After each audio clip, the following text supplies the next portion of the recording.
Hello guys! Today I've got the JBL Xtreme 5 speaker and I'm going to show you how you can easily install the application for this speaker and set it up with it.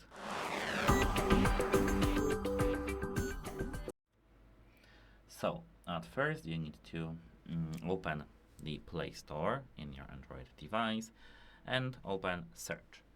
Now once you are here you need to type JBL Portable App. Here, if you tap this application, you should see here 300,000 reviews and 10 million downloads. Hit install here and wait.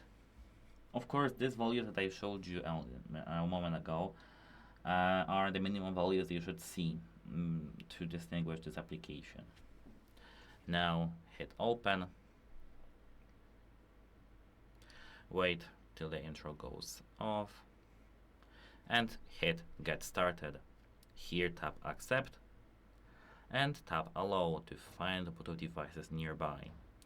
Now as you can see, I've got my speaker turned off, so turn off your speaker, turn on your speaker, and now go to the settings, Bluetooth, and make sure that you've got your speaker paired.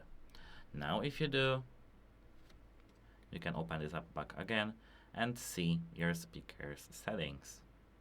That's how it works. Goodbye.